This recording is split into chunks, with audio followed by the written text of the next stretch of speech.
Hello, everyone. This is Lainey and Sandra, and welcome to our podcast. In this new episode of our podcast, as you know, this is an space where we explore case sent by our listeners and try to offer practical solutions, especially in the field of language learning. Exactly. And the case we received today is really interesting because it deals with a very common issue. What happens when students read a complex text but fail to turn it into a learning? Right, this is the case for today. One of our listeners shared that after reading a difficult article, her students tend to read in two ways. Some just copy long text word by word without processing the information, while others write summaries so simple that they lose the key ideas and the connections between them. In other words, even though they do read, they don't really make the content their own. Either they flatten it too much when summarizing, or they leave it untouched when copying. In both cases, they miss the chance to show critical reading, critical understanding, and to express what they learn in their own words. Right. We have that the main skills at play here are reading and writing. But if we look a bit closer, the sub-skills most directly affect our summarizing, comprehension, and writing expression. And that's very important to highlight because the soft skills aren't just extras in the language learning, sorry. They really actually the foundation for interacting with any text. If a student can summarize meaningfully, understand beyond the surface, or express themselves clearly, the whole learning process becomes limited. Alright, the main challenge here is that students struggle to understand, organize, and rephrase information in a coherent and meaningful way.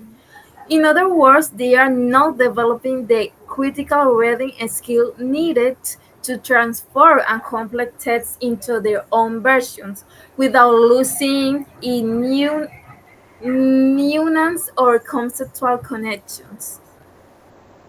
Yes, learning a language isn't just about decoding words or repeating phrases. Real learning happens when students take ownership of their own ideas, understand deeply the topic, and can reorganize and express in their own words and terms and with their own style. That not only strengthens memory but also skills, builds anatomy and confidence in communication.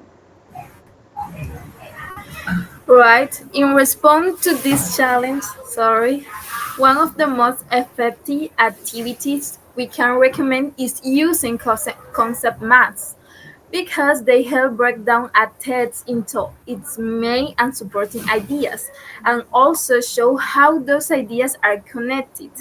It's a visual tool that organizes the essentials without losing information. What makes concept maps so valuable is that they force students to process the information.